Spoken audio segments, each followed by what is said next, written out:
평양 대동강 유역 출토 와당에 새겨진 고대 히브리어 문자 판독을 통해 본 증거를 알려드리고자 한다.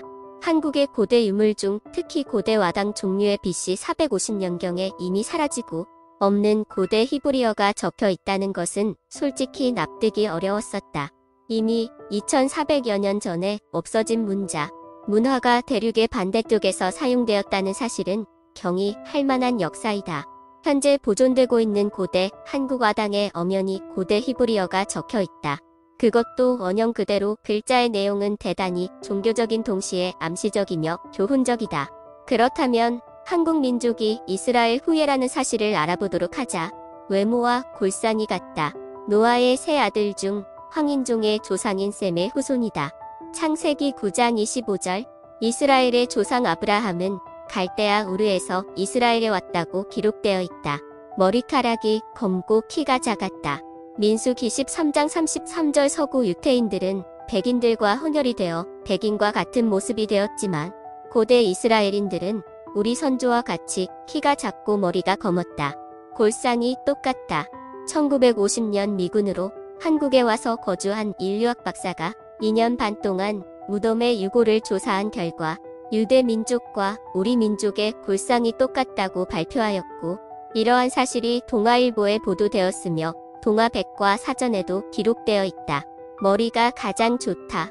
인류 중에 한민족이 머리가 가장 좋은 민족이며 그 다음 유태인이 가장 우수한 민족이라고 1970년 미국 하버드 대학 인류학자들이 연구 논문을 발표하였다. 생활 풍습이 같다. 귀신 쫓는 양식이 같다. 귀신 들어오지 못하도록 양의 피를浸문. 좌우 문설주와 안방에 발음 출애굽기 12장 7절에서 23절. 애굽 이집트 탈출 후에도 이스라엘 사람들은 이를 기념하여 6월절 행사로 명명하여 계속 행하여 왔다. 가축이 귀한 한반도에 와서는 양의 피와 색깔이 비슷한 팥죽을 동짓날에 문설주에 대신 뿌렸으며 고사떡에 붉은 팥을 사용하고 결혼식 때 신부에게 붉은 연지, 곤지를 사용하고 옷 고름에 붉은 댕기를 하였다. 흰옷을 즐겨 입는다. 백의 민족이라 불릴 만큼 흰옷을 즐겨 입는 우리 선조와 같이 옛 이스라엘 사람들도 흰옷을 즐겨 입었는데 지금도 6월절 첫날 흰옷을 입고 출애굽의 역사를 재현하며 밤을 지샌다. 사마리아 이스라엘인 사마리탄들은 6월절에 조선시대 선비와 똑같은 흰 두루마기를 입고 그리심산에서 양의 피를 얼굴과 옷에 뿌리고 바르며 제를 지낸다. 그리고 고대 이스라엘 제사장의 세마포 옷이 우리의 도포와 같다. 파, 마늘, 부추 등 매운 음식을 즐겨 먹는다. 우리가 부추와 파와 마늘을 먹은 것이 생각나거늘 민수기 11장 5절 타 민족에 없는 숟가락, 부삽, 부집게 그리고 제사 용기로 놋그릇을 사용하였다. 가마들과 부삽들과 부집게들과 숟가락들과 섬길 때 쓰는 놋그릇을 다 가져갔으며 열왕기하 25장 14절 산소마다 돌 제단을 놓아두는 민족은 우리 민족과 이스라엘 민족밖에 없다. 그리고 따로 돌 제단을 쌓아서 제를 지냈다. 강화도 많이 산 참성단을 그 예로 들 수 있다. 너는 다듬지 않은 돌로 단을 쌓고 여호와 하나님께 번제를 드릴 것이며 신명기 27장 6절, 창세기 28장 22절, 여호수아 8장 31절 사람이 죽으면 향을 피우고 베옷을 입고 아이고 하며 곡을 하였다. 자기 옷을 찢고 굵은 배로 허리를 묶고 오래도록 그 아들을 위하여 애통하니 창세기 37장 34절 집가에 돌담을 쌓는다. 이스라엘 북부나 중부에 사는 일부 종족들은 지금도 돌담을 쌓은 집에 산다. 물동이를 머리에 이고 외출 시 얼굴을 천으로 가리는 풍속이 조선시대 우리 선조와 같았다.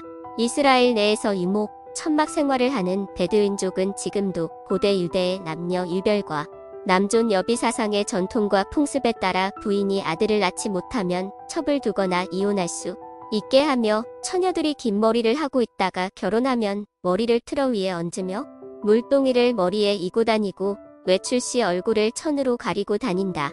대동강유역에서 발견된 기와장에 고대 히브리어가 씌어 있다. 이 기와장은 국립중앙박물관에 소장되어 있다.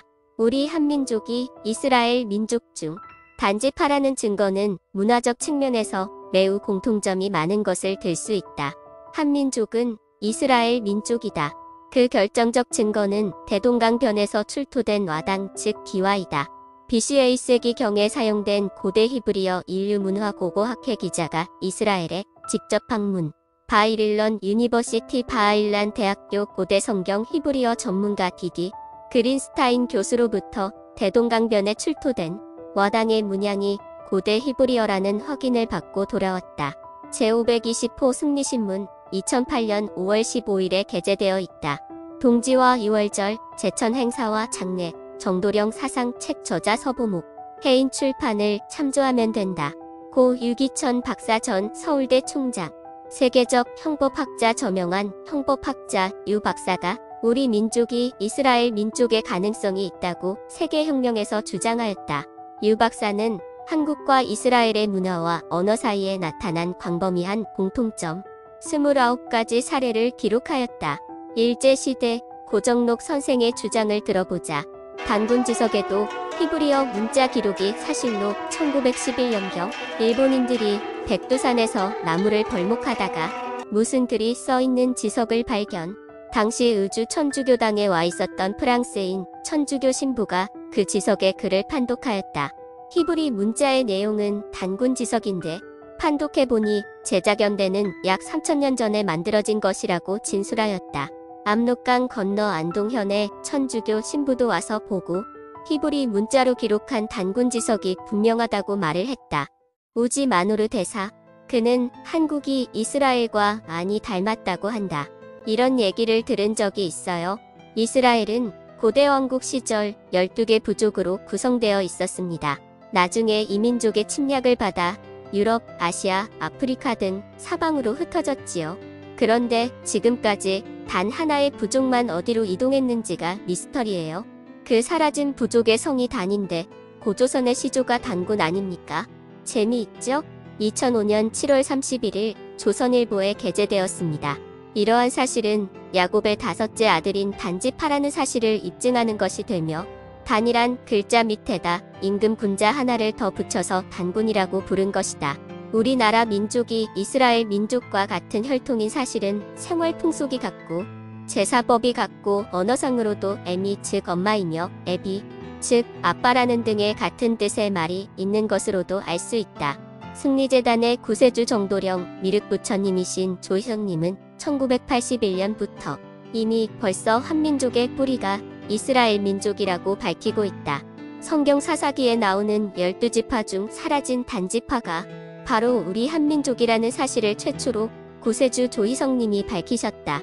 야곱의 12아들 중 단이 바로 우리 민족의 조상인 단군 성조인데 단지파는 지금부터 3000년 전에 소라를 떠나 시리아, 이라크, 이란을 거쳐 이동하다가 알타이에 이르러 수백 년 동안 살았으며 일부는 거기에 남아 몽골족이 되었고 대부분이 다시 이동하여 압록강을 건너 대동강변에 고조선을 건립하였다는 것이다.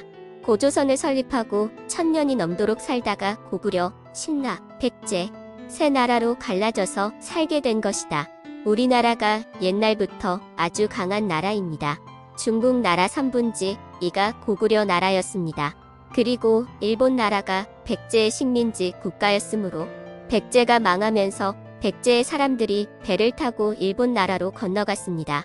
나라라고 하는 곳에 도착을 해서 일본 나라를 세웠는데 지금의 교토입니다. 그래서 일본 사람들은 백제 나라 사람들이므로 우리와 동족입니다. 일본 나라 민족은 우리 한민족의 후예이며 이스라엘 민족입니다.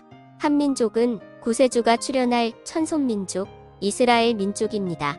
메시아께서 영안으로 보시고 발견한 히브리어 와당 사진의 진해가 밝혀지는 날 한민족사와 세계사와 우주 역사는 다시 재조명해야 할 것이다.